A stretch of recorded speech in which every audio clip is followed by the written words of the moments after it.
오늘 이 말씀은 전체적으로 이제 약자들, 사회적인 그런 여러 약자들을 보호해주고 그들을 도울 것에 대해서 명령하시는 이제 하나님 말씀이죠.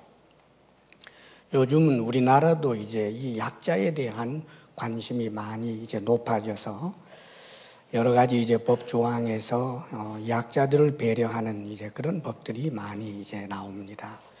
그 법 정신은 사실은 이 성경에서부터 오는 거예요.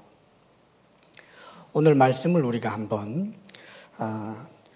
살펴보겠습니다. 21절 말씀은 이제 이렇지요. 함께 읽어보겠습니다. 시작. 너는 이방 나그네를 압제하지 말며 그들을 학대하지 말라. 너희도 애굽 땅에서 나그네였습니다. 이방 나그네, 이 관광객을 두고 하는 말은 물론 아니지요.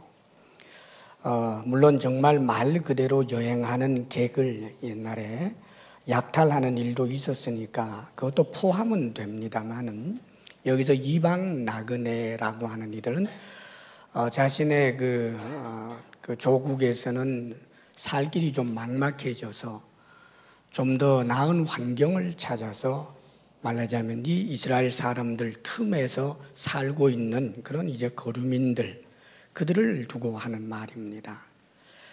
이런 약자들, 말하자면 우리로 말하면 지금 우리나라에 외국인 노동자들이 많이 들어와 있습니다. 외국인 노동자와 같은 그런 이들, 이런 이들을 절대로 압제하거나 학대하지 말라 그렇게 명령하십니다. 우리 그리스도인들은 누구보다도 이런 정신을 가지고 있어야 합니다. 가끔 보면 그 외국인 노동자들에 대해서 아주 착취라고 할 정도로 정말 이제 힘들게 하는 이제 그런 일들이 많이 있습니다. 심지어는 이제 불법 체류자인 것을 알고 그 약점을 가지고 위협해서 줘야 할 그 임금까지 주지 않는 정말 아주 악한 일들도 종종 있곤 합니다. 우리 크리스찬들은 절대로 그래서는 안 되는 거지요. 그러면서 오늘 말씀을 보게 되면 압제하지 말고 학대하지 말라 그러면서 그 이유에 대해서는 이렇게 말씀합니다. 너희도 애굽 땅에서 나그네였습니다. 너네들도 이집트에서 노예로 살지 않았느냐? 그 노예로 살 때 내가 너희들에게 은혜를 베풀어서 출애굽을 하게 된 것 아니냐? 하나님께서는 당신의 은혜로 이스라엘 백성들이 이집트 노예 상태에서 벗어나 지금 자유민으로 살게 되었다라고 하는 것을 다시 상기시키고 있습니다. 하나님의 은혜를 생각하라는 거지요.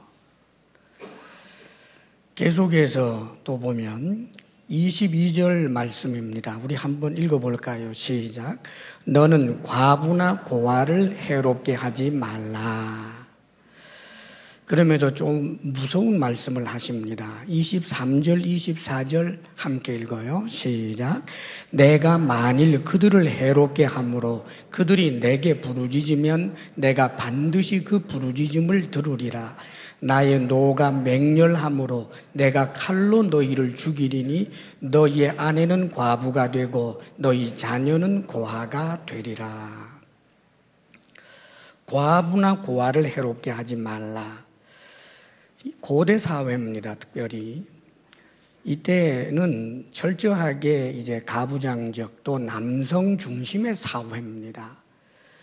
그렇기 때문에 모든 이제 그 노동이라든지 나가서 이제 일을 할 때 생계에 관한 여러 가지 직장에 대한 우선권도 다 남정네들에게 있고 생산을 해서 돈을 버는 것이 전부 남자 중심으로 되어 있는 그런 시대입니다.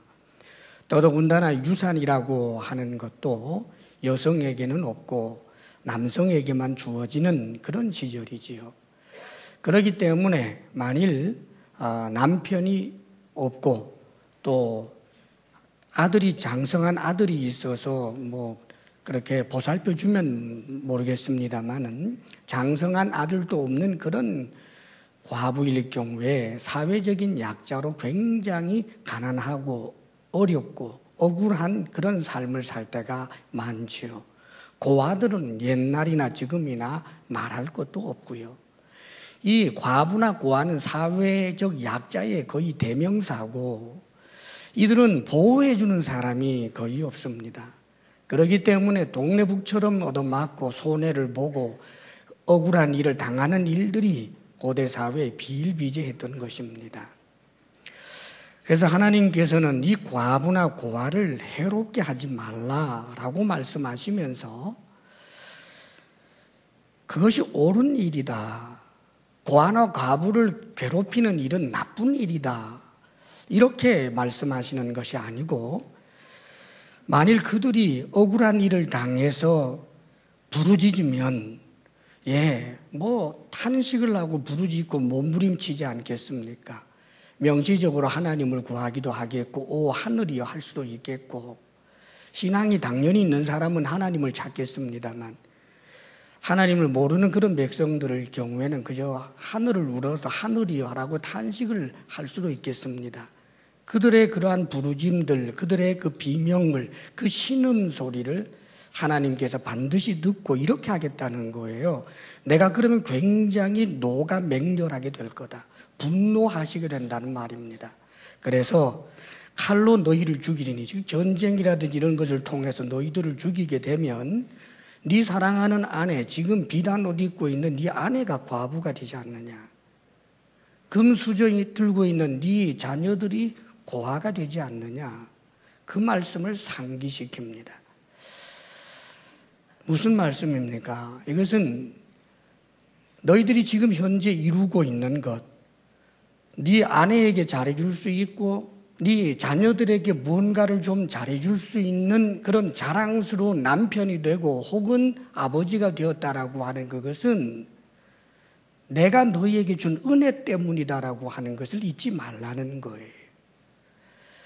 지금 네가 그렇게 큰 소리 치지만 네가 이룬 것을 내가 빼앗아갈 때는, 네 생명을 빼앗아갈 때는, 그럴 때는 네 사랑하는 아내도 그리고 자녀들도 과부가 되고 고아가 될 수밖에 없다는 이 사실을 기억하라.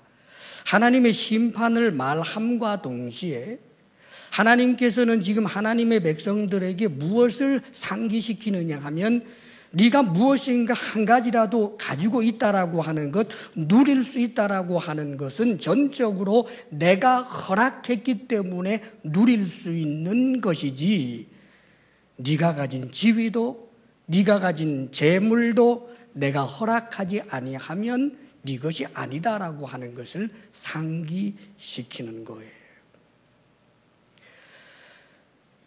전적으로 내 힘으로 내가 잘나서 가진 거라면 나보다 못한 사람을 억누를 수 있지만 그게 아니라는 거예요. 이것을 다시 한번 하나님께서는 상기시켜주고 있습니다. 그러면서 이제 25절에는 또 조금 다른 경우인데 이것은 하나님의 백성들 사이에서 일어나는 일들을 지금 말씀하고 계십니다. 25절 함께 읽어볼까요? 시작. 내가 만일 너와 함께한 내 백성 중에서 가난한 자에게 돈을 구워주면 너는 그에게 채권자 같이 하지 말며 이자를 받지 말 것이며. 같은 이제 하나님 백성, 유대인들 사이에서의 이야기입니다. 오늘로 말하면은 우리 성도들 사이에서의 이야기지요. 하나님의 백성, 하나님의 공동체 속에서 하나님께서는 너 권리 주장하지 말라라고 말씀하는 거예요. 돈을 빌려주면 채권자지요. 돈을 빌려줬다면 돈 갚아. 왜 안 갚니? 하고 말할 권리가 있어요. 그런데 하나님께서 같은 하나님의 백성이 힘들어서 돈을 구워줬고 정말 저 사람에겐 돈이 꼭 필요하겠구나라고 해서 빌려줬다면 그가 갚을 때까지 기다려줘야지 채권자처럼 굴지 말라는 거예요. 그 권리 주장하지 말아라. 훨씬 더 지금 적극적인 그런 말씀을 하고 계십니다. 이자도 받지 말아라. 그러면서 구체적인 예 하나를 들어주시는데, 만일 이웃의 옷을 전당 잡았다면, 그렇게 해서 돈을 빌려줬는데 약속한 날짜가 되었는데도 돈을 안 갚았기 때문에 그 옷을 그냥 가지고 있지 말라는 거예요. 그 가난한 사람은 그 옷 하나가 이불도 되는데, 실제로 옛날에 그랬습니다. 이 겉옷은 그들에게 있어서 잘 때는 이불이에요. 그렇다면 낮과 밤에 이 일교차가 아주 심한 그런 이제 지방인데, 밤이 되면 너무너무 추운데 그 하나밖에 없는 그 옷을 전당 잡고 있으면 그가 이 밤에 얼마나 춥겠느냐 그 말이에요. 그의 입장을 생각을 해서 그에게 그 옷을 돌려줘라. 뭘 입고 자겠느냐. 그러면서 하시는 말씀이, 그가 내게 부르짖으면 내가 들으리니, 조금 전에 그 내용과 같습니다. 그러면서 나는 자비로운 자임이니라 라고 말씀합니다. 사랑하는 여러분, 성경에는 사회적인 약자나 어려운 사람들을 도우라라고 하시는 명령이 참 많이 있어요. 이사야 1장 17절에도 선행을 배우며 정의를 구하며 학대받는 자를 도와주며 고아를 위하여 신원하며 과부를 위하여 변호하라 하셨느니라.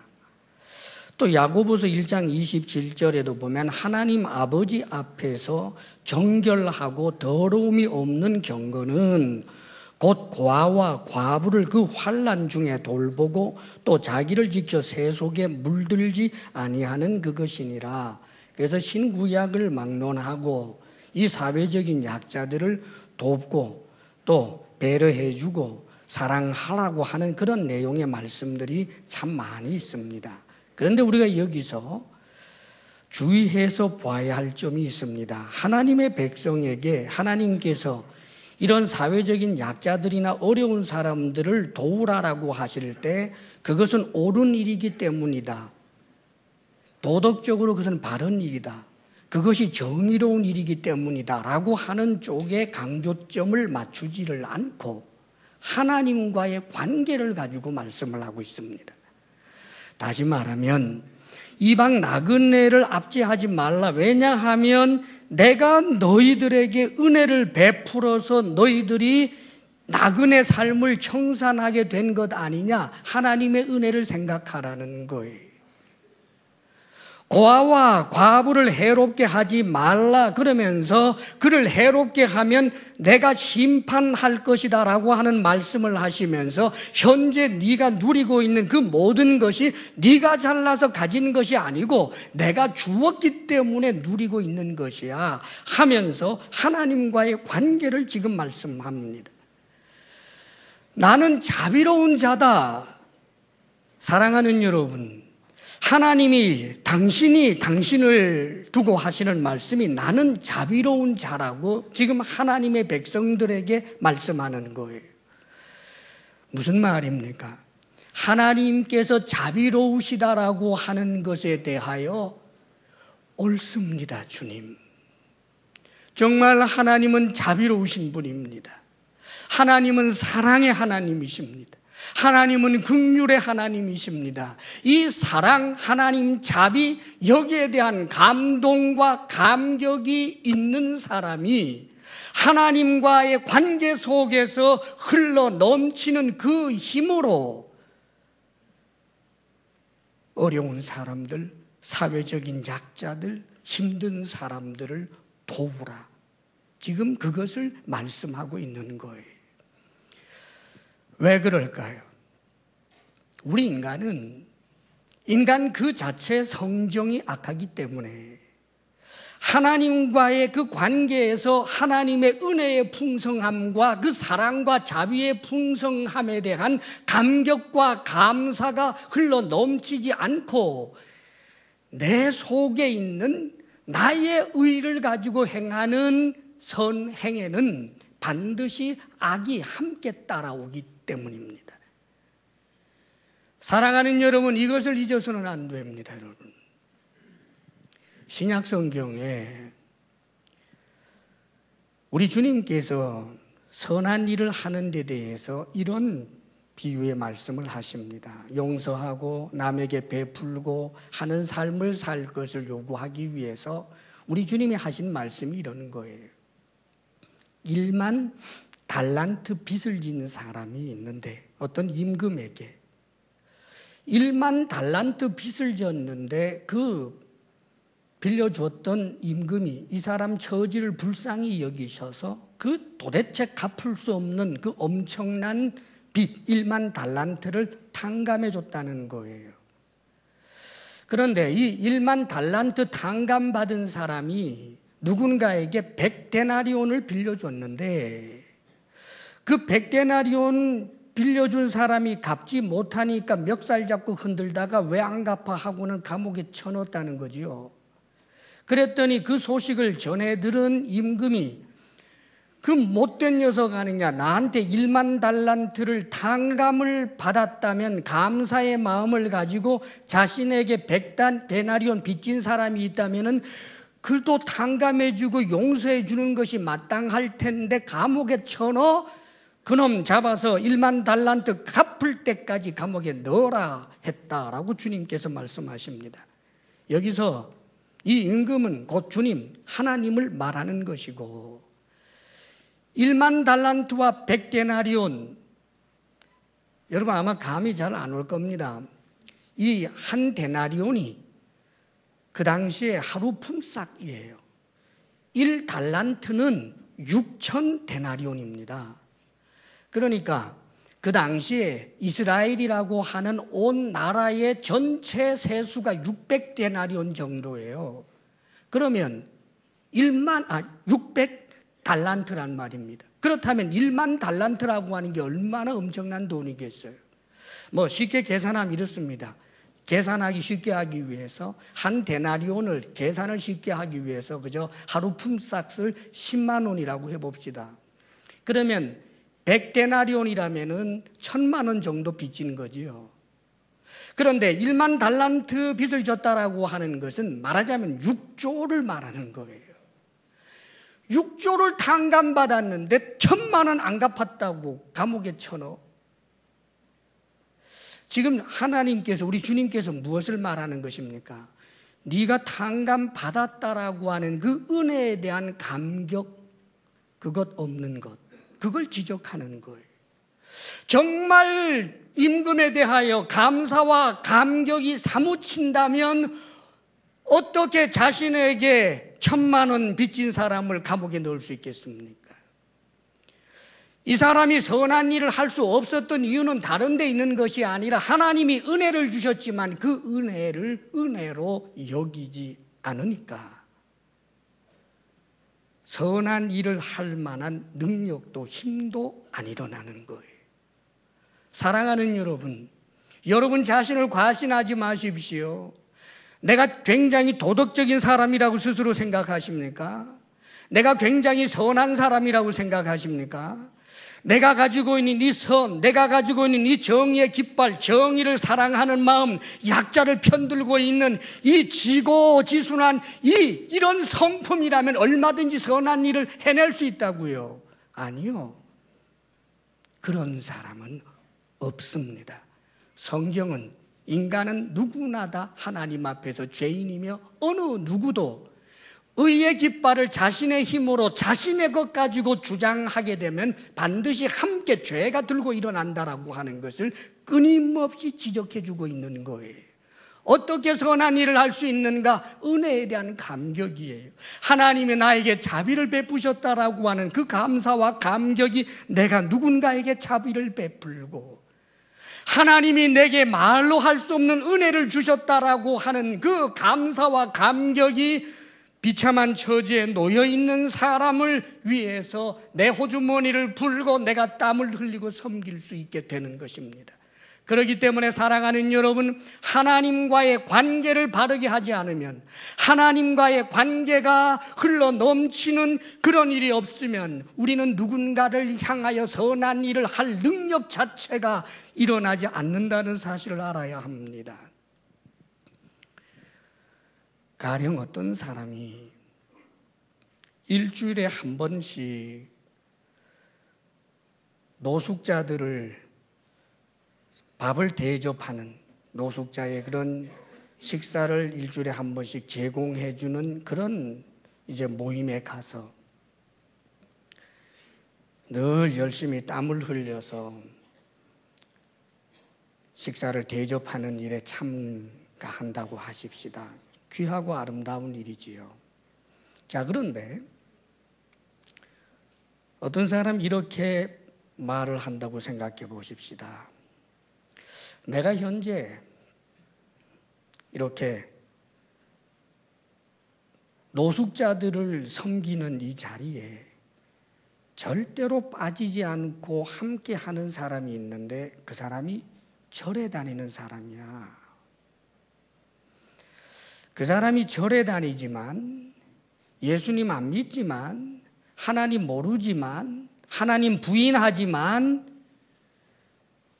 늘 열심히 나와서 노숙자들을 위해서 밥을 만드는 이 일에 함께 하고 있으니까 이 사람은 예수님을 부인한다고 할지라도 사실상 주님의 예수님의 가르침 그 뜻을 따라 사는 사람이니까 이 사람이야말로 예수님 제자 아니냐.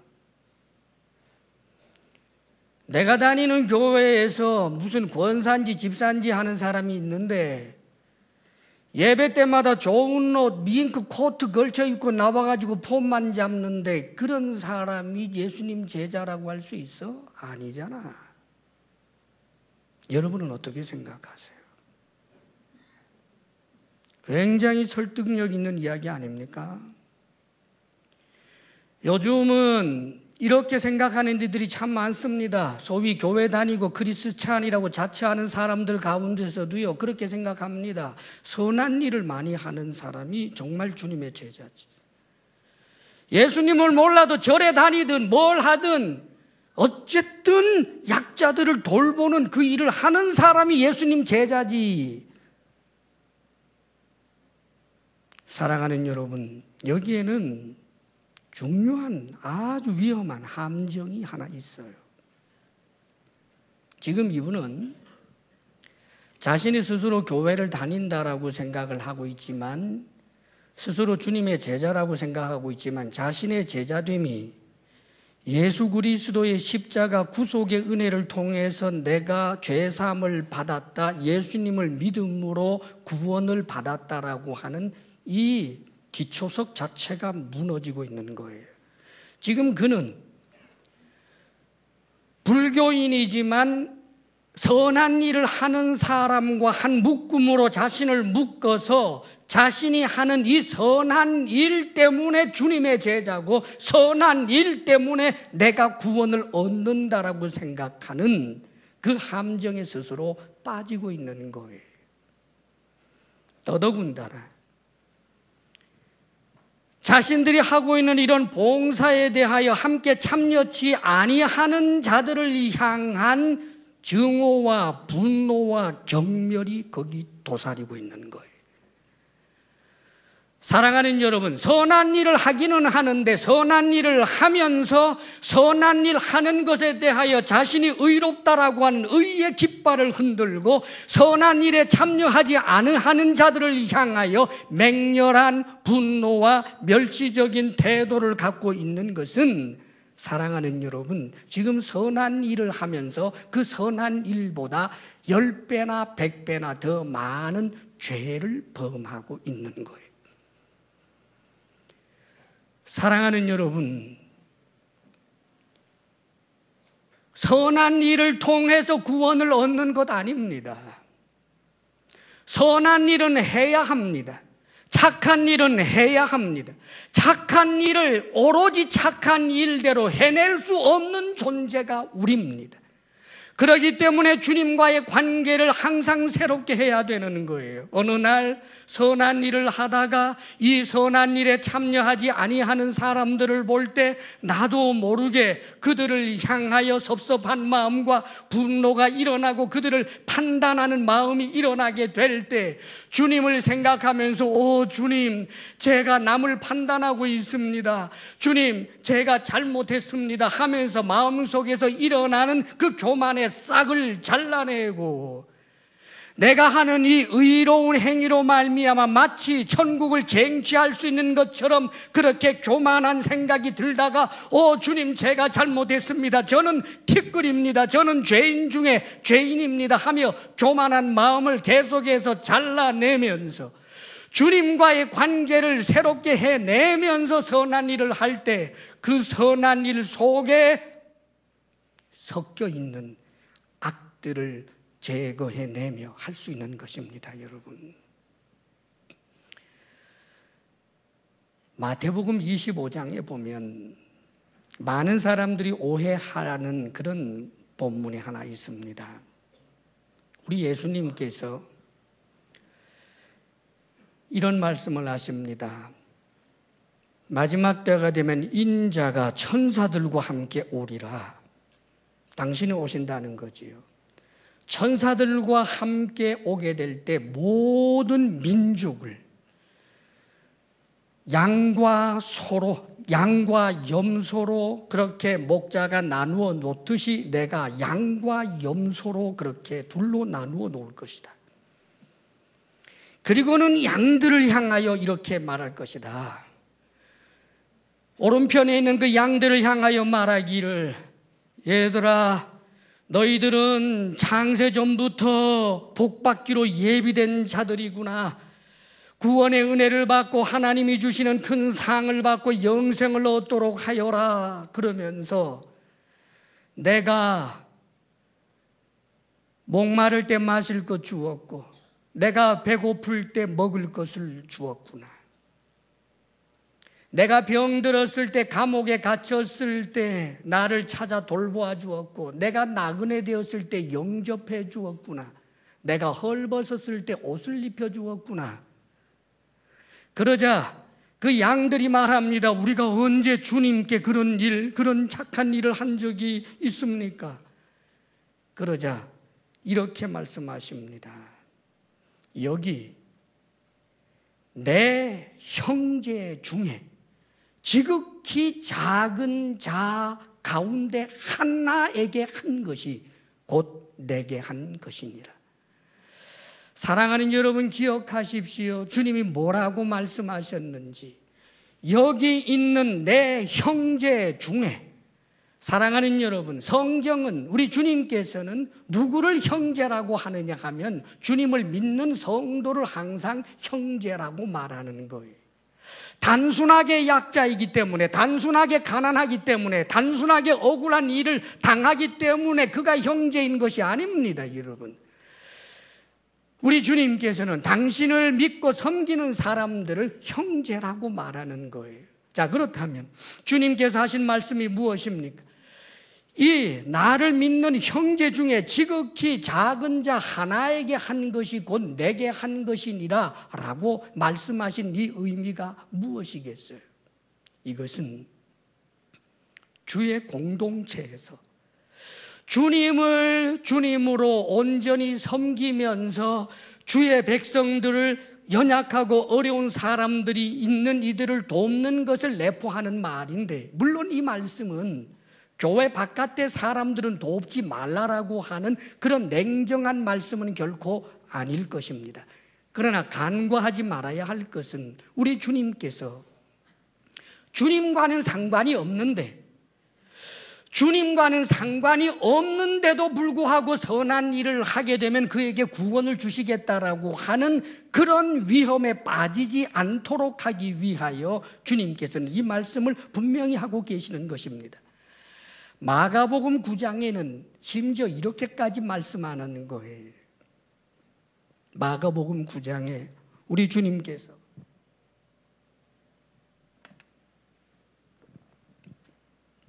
하신 말씀 가운데 하나가 이렇습니다.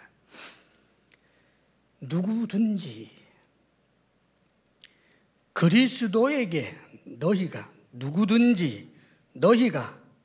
지금 주님의 제자들입니다. 누구든지 너희가 그리스도에게 속하였다 하여 너희에게 냉수 한 그릇이라도 대접한다면 결코 그의 상을 내가 잃지 않겠다라고 말씀합니다. 계속해서 말씀하시기는 나를 믿는 자 가운데 지극히 작은 자 하나라도 실족해 한다면, 실족해 한 그 사람은 차라리 연자 맷돌을 목에 메고 바다에 던지우는 것이 차라리 낫다. 사랑하는 여러분, 거의 편협하다고 할 정도로 우리 주님께서 내 형제, 내 제자, 나를 믿는 자들에 대하여 계속해서 강조하고 있는 이 사실을 여러분 주목하셔야 합니다. 전날에 사울이 바울 되기 전에 예수 믿는 사람들을 잡아 죽이고 계속해서 처형하는 못된 짓을 할 때 그 사울에게 나타난 주님이 하신 말씀이 네가 왜 나를 핍박하느냐. 우리 주님께서는 당신을 믿는 사람들을 박해하는 것을 당신이 박해받는 것으로 동일시하고 있었음을 기억해야 합니다. 다시 말하면 선한 일을 하는 것, 주님과는 상관없이 예수님을 믿지 않아도, 개독교라고 말해도, 하나님이 없다라고 말해도, 예수님은 사람이야, 예수님이 십자가에 못 박혀 죽은 것은 정의를 부르짖다가 실패한 거야, 그 목수 청년 예수가 나와 무슨 상관이 있어 라고 말하면서도 약자들을 보살펴주고 어린 사람, 어려운 사람들을 도와주면 그 사람이 주님의 제자다. 사랑하는 여러분, 그렇지 않다는 것을 말씀하고 있는 것입니다. 그렇다면 우리는 어떻게 해야 할까요? 우리는 주님의 제자로서 해야 하는 것입니다. 사실은 성경에 보면 정말 유무상통의 놀라운 일이 역사적으로 일어난 때가 있습니다. 초대교회, 정말 모든 사람들이 자기의 것을 자기의 것이라고 주장하지 않고 나누고 베풀고 했던 일들이 일어났습니다. 그 힘이 어디에서 나왔을까? 성령 충만입니다. 주님과의 관계 속에서 터져나오는 그 감격과 그 감사와 그 기쁨이 내 것을 내 것이라 주장하지 않고 나누어 줄 수 있었던 것을 보게 됩니다. 이것은 오늘날 저는 우리 교회에서도 많이 봅니다. 사랑하는 여러분, 셀 안에서 사랑하는 그 셀 가족들이 영적인 가족으로 생각하고, 셀 가족 가운데 누군가가 삶에 문제가 있으면 그의 문제를 함께 하나님 앞으로 가지고 가서 눈물로 기도하는 일, 물질적으로 어려울 때 나도 힘들지만 그 가운데서도 어떻게 해서든지 조금이라도 돕고자 하는 물질적 그런 헌신들, 상이 났거나 병이 났거나 어려운 일이 있을 때 그 셀 가족들을 자신의 가족으로 여기고 사랑으로 돌보는 그런 일들, 사랑하는 여러분, 주님의 제자이기에 하는 것입니다. 우리가 선한 일을 할 때 그 선한 일이 하나님께서 기쁘시게 받으실 만한 향기로운 제물이 되기 위해서는 주님을 향한 감사와 감격이 끊임없이 일어나야 한다는 이 사실을 잊지 마십시오. 만일 여러분들이 어느 날 선한 일을 하면서 선한 일 하는 나 자신을 높이 축혀 세우면서 선한 일에 참여하지 아니하는 사람들을 자꾸만 판단하는 모습을 스스로가 발견한다면, 아하, 내게 지금 적신호가 왔구나 하는 것을 알아야 합니다. 그리고 다시금 은혜의 보좌 앞으로 가야 하는 것입니다. 하나님, 이 교만한 마음을 꺾어 주옵소서. 그리하여 주님께서 내게 주시는 그 사랑과 은혜의 감격을 한 내가 생명조차 누구에게 준다 한들 그에게 갑질하지 않는 것입니다.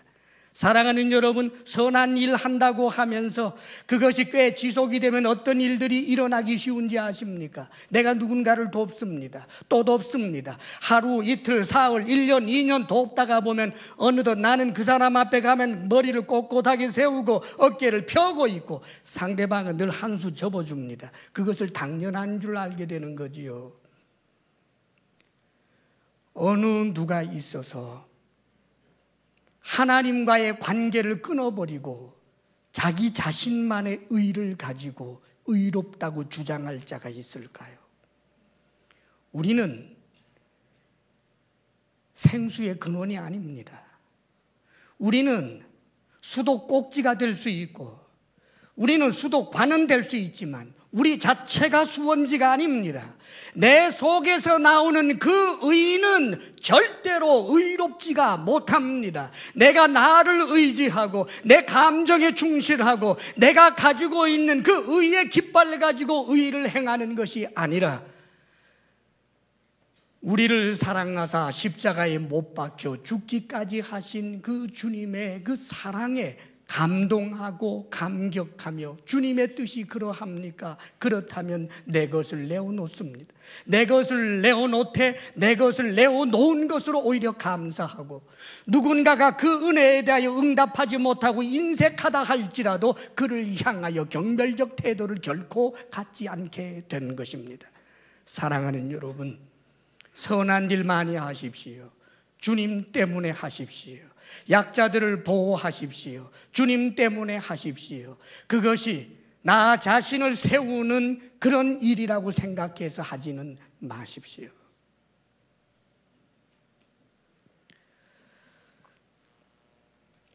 마지막으로 한 가지 더 중요한 말씀을 드립니다. 간단하게 이야기를 하려고 합니다. 또 한 가지 잊지 말아야 할 것은 사회적 약자를 우리가 도와야 하지요. 약자입니다. 그런데 우리 인간은 실존적으로 약자라고 하는 사실을 잊어서는 안 됩니다. 왕도, 이 세상의 최고 재벌도 알고 보면 다 약자입니다. 주님께서 이런 말씀을 하신 적이 있습니다. 예수님께서 하시는 일을 보면서 귀신의 왕 바알세불을 힘입어서 귀신 쫓아낸다고 비난하는 사람들이 있으니까 주님이 하시는 말씀이, 사람이 강한 자를 결박하지 않고서야 어찌 그 강한 자가 가지고 있었던 세간들을 약탈할 수 있겠느냐라고 말씀하십니다. 여기서 강한 자란 마귀를 말하는 거예요. 마귀는 강한 자입니다. 그런데 그보다 훨씬 더 강한 자, 인자이신 예수님, 다시 말하면 절대적으로 강한 자가 결박했을 때야만 그 세간들을 약탈할 수 있다라는 표현을 씁니다. 이 말은 우리 인간은 항상 누군가에게는 약자입니다. 상대적으로 우리보다 항상 강한 존재가 있습니다. 그것은 마귀요, 그것은 죄요, 그것은 죽음입니다. 사랑하는 여러분, 죄 앞에 우리가 약자입니다. 원하는 선은 행하지만 원치 아니하는 악을 행합니다. 우리는 마귀에게 약자입니다. 아무리 정신을 똑바로 차려도 마귀에게 속는 일들이 한두 번이 아닙니다. 그게 인간 실존입니다. 그런데 우리보다 항상 이 강한 자를, 절대적으로 강하시니 하나님이 그를 결박하여 버리고 그 강한 자에게 항상 억눌려 살던 자를 해방시켜 놓는 것, 이것이 바로 구원입니다. 죽음에서부터 해방, 죄로부터 해방, 사랑하는 여러분, 그 마귀로부터 해방, 이것이 구원입니다. 그래서 구원의 소식, 이게 복음인 것입니다. 전날에 주님께서 이렇게 말씀하십니다. 주의 성령이 내게 임하셨으니 이는 가난한 자에게 복음을 전하게 하시려고 내게 기름을 부으시고 나를 보내사 포로된 자에게 자유를, 눈먼 자에게 다시 보게 함을 전파하며 눌린 자를 자유케 하고 주의 희년의 해를 전파하게 하려 함이라 라고 말씀합니다.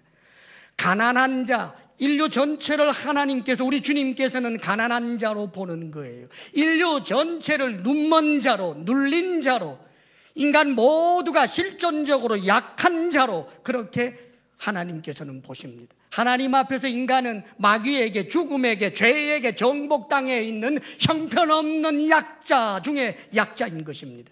이를 구원하기 위하여 주님께서 오신 것입니다. 그러므로 사랑하는 여러분, 크리스찬이 잊지 말아야 할 일이 있습니다. 복음을 전하는 것, 실존적인 비참과 실존적인 약자 상태에 있는 자에게 진정한 해방과 자유를 주는 사건이라는 것을 잊어서는 안 됩니다. 그러기에 그리스도지 않은 복음을 전하는 일과 떡을 주는 것이 분리될 수 없습니다. 선을 행하는 것과 그에게 내가 믿는 주님, 그가 본질적인 문제가 완전히 해결될 수 있도록 주님을 만나게 하는 이 일을 분리해서 생각하면 안 된다라는 뜻입니다. 사랑하는 여러분, 내가 선한 일을 열심히 했는데, 나를 존경하고 따르는데, 좋은 관계가 성숙이 되었는데도 불구하고 내가 믿는 예수님을 말할 수 없다면 그가 과연 그가 가지고 있는 진정한 문제, 그게 빵의 문제이겠습니까? 그게 건강의 문제이겠습니까? 빵의 문제, 건강의 문제는 그가 가진 문제 중에 지극히 작은 한 가지요. 정말 가장 큰 문제는 영원히 죄의 노예로 살다가 지옥불에 던져져 버리고 만다는 것입니다. 사랑하는 여러분, 선한 일을 많이 하십시오. 착한 일을 많이 하십시오. 주의 이름으로 하십시오. 그리고 여러분이 믿는 주님을 저들도 믿게 되어서 영원한 약자에서 벗어나 우리 주님 절대적으로 강한 이의 자녀가 되는 그런 은혜를 넘겨주는 복된 삶을 사시기를 주의 이름으로 축원합니다. 기도하겠습니다.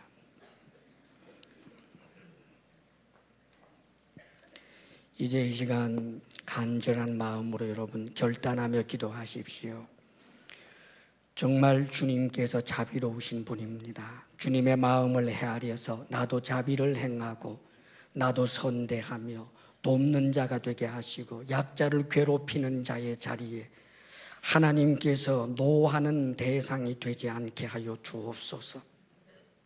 뿐만 아니라 인류 자체가 참으로 비참한 존재인 줄 알고 인류가 가지고 있는 근본적인 문제를 해결하기 위하여 오늘도 두렵고 떨림으로 복음을 전하는 이 사명을 여전히 감당해내는 주의 사람 되게 하여 주옵소서. 복음과 떡을 함께 나눌 줄 아는 주의 사람 되게 해 주옵소서. 이 시간 간절히 기도하시기를 바랍니다. 기도합니다. 아버지 하나님, 하나님은 자비로우신 분입니다. 나를 긍휼히 여기시사 죄로 말미암아 영원히 멸망받을 우리를 위해 하나님의 아들까지 주실 만큼 자비로우신 분입니다. 하나님을 향한 감사와 감격이 없는 자 되지 않게 하옵소서. 주님의 마음을 헤아려 내가 주께 받은 그 은혜를 힘으로 삼아 어려운 일을, 힘든 일을, 사회적인 모든 약자들을 학대하거나 더 고통을 안겨주는 자로 살지 않게 하시며 나누고 베풀며 살게 하여 주옵소서. 뿐만 아니라 저들의 근본적 문제를 해결하도록 우리 주님, 우리에게 새 힘을 주시고 영생을 주시는 주님을 만나게 하는 축복의 통로가 되게 해 주옵소서. 아버지여, 주께서 주신 은혜를 우리가 무엇으로 갚겠습니까? 다만 감사할 뿐, 주님 앞에 감사의 마음으로 10의 1조를 드리며 주정 헌금을 드리며 감사 헌금을 드리며 선교 헌금과 구제 헌금으로 주님 앞에 올려드립니다. 즐거움으로 드리며 힘을 다하여 드리는 사랑하는 우리 성도들의 모든 삶의 애환을 보시며 저들이 수고하였으나 빈손으로 돌아오는 일 없게 하여 주옵소서. 건강의 복을 주옵소서. 부부사랑 돈독하게 하옵소서. 하나님이 선물로 주신 우리의 자녀들이 우리들보다 하나님께서 쓰시기에 더 합당한 자들이 되기를 원합니다. 이제는 우리 주 예수 그리스도의 크신 은혜와 하나님 아버지의 한없는 사랑과 성령의 교통하심과 충만케 하심이 주님 사랑합니다. 사랑하며 살겠습니다. 고백하며 나아가는 사랑하는 모든 성도들 위해 이제로부터 영원토록 함께 하시기를 간절히 축원하옵나이다. 아멘.